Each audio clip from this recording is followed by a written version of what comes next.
वो कहते हैं ना, अगर किसी चीज को शिद्दत से चाहो तो पूरी कायनात तुम्हें उससे मिलने में लग जाती है। तो ऐसी ही कुछ कहानी है अंजलि और वीर की। आज 4 साल बाद फिर वही आवाज सुनाई दी, हवा में फिर वही खुशबू थी, लेकिन सब कुछ बदल चुका था।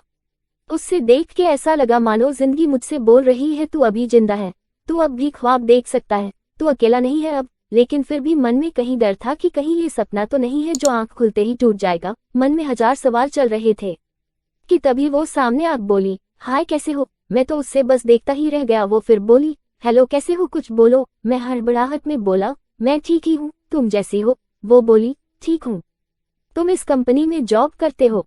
मैंने कहा, हाँ। उसके चेहरे पर हल्की सी मुस्कुराहट थी और बोली, मैं आज ही ज्वाइन हुई हूँ, यह आज मेरा पहला दिन है जॉब का। ये सुनकर मानो मेरे अंदर कहीं खुशी की लहर चल पड़ी, लेकिन मैं उससे वो खुशी बांट नहीं सकता था। मैं आज 4 साल बाद उससे मिला था। वो मेरी पहली मोहब्बत थी। हम दोनों साथ में बहुत खुश थे, लेकिन फिर एक दिन आया जब वो मुझसे जुदा हो गई। आखिरकार गलती भी मेरी ही थी। असल में वो मुझे छोड़ के नहीं गई थी, मैंने ही कुछ गलत कर दिया था उसके साथ। मैं ही बेहक गया था किसी और के लिए। और लेकिन वो कहते हैं ना, प्यार अगर सच्चा हो तो बुरे से बुरा इंसान को बदल देता है। ऐसा ही कुछ हुआ मेरे साथ। मैं अंजलि को भूल के भी नहीं भुला पाया था, और फिर आज 4 साल बाद वो मेरे सामने है। क्या बोलूं उससे, मैं किस मुंह से बात करूं, कुछ नहीं समझ आ रहा था मुझे। वो मेरे ही ऑफिस में अभी नई नई ज्वाइन हुई है और मैं उसका सीनियर हूँ। हम रोज ऑफिस आते हैं, काम करते हैं और घर जाते हैं। 1 महीना हो गया था हुए, लेकिन अंजलि ने मुझसे एक बार भी हमारे बीती हुई जिंदगी में बारे में बात नहीं की, कभी भी। ना ही वो मुझे पूछी कि मैं अब उसी के साथ ही या ब्रेकअप हो गया है मेरा।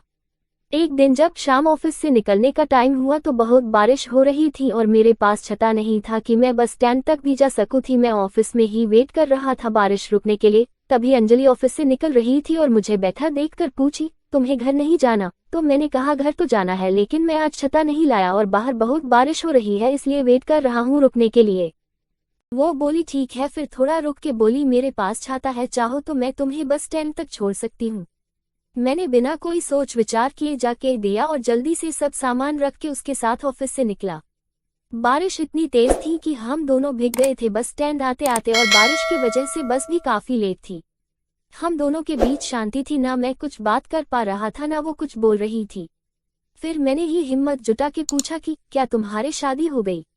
वो हंस पड़ी और बोली, नहीं। ये सुनकर मेरे दिल को जो खुशी हुई मैं उससे बता भी नहीं सकता था। फिर कुछ देर बाद वो मुझसे पूछी, तुम्हारी हो गई? मैंने कहा, नहीं। फिर थोड़ा रुककर मुस्कुराते हुए पूछी, प्रीति का क्या हुआ? मैं थोड़ा शांत हो गया और बोला, हम साथ नहीं है। वो कुछ नहीं बोली, बस चुपचाप खड़ी थी। फिर मैंने बहुत हिम्मत जुटा के कहा कि अंजलि मुझे माफ कर देना, मैंने तुम्हारे साथ बहुत गलत किया था। वो चुप ही थी, कुछ नहीं बोली। मैं भी चुप खड़ा था। फिर थोड़ी ही देर में बस आ गई और हम दोनों बस में गए। अगले दिन जब मैंने ऑफिस में अंजलि को देखा तो मुझे उससे पूछना था क्या सोचा उसने, मुझे माफ किया कि नहीं, कैसे बात करूं उससे, यही सब सोच रहा था कि वो मेरे केबिन में मुझे एक फाइल देने आई। मैंने बिना कुछ सोचे उसे बोल दिया कि ऑफिस के बाद साथ में चलना, मुझे कुछ बात करनी है। वो बोली, क्या हम अभी भी इधर बात कर सकते हैं? मैंने कहा, नहीं, ऑफिस के बाद मिलना। वो बोली, ठीक है, और चली गई। मैं बस इंतजार कर रहा था कि कब 6 बजेंगे कि मैं उससे बात कर पाऊंगा। टाइम जैसे थाम ही गया था।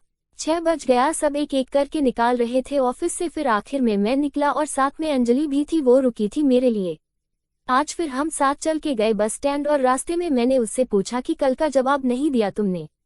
वो शांत ही थी कुछ देर, फिर बोली, किस बात का जवाब, क्या जवाब दूं मैं? गए तुम थे छोड़ के और अब मुझे फिर से वो सब कुछ नहीं चाहिए, तो कोई माफी सवाल जवाब की बात ही नहीं बनती।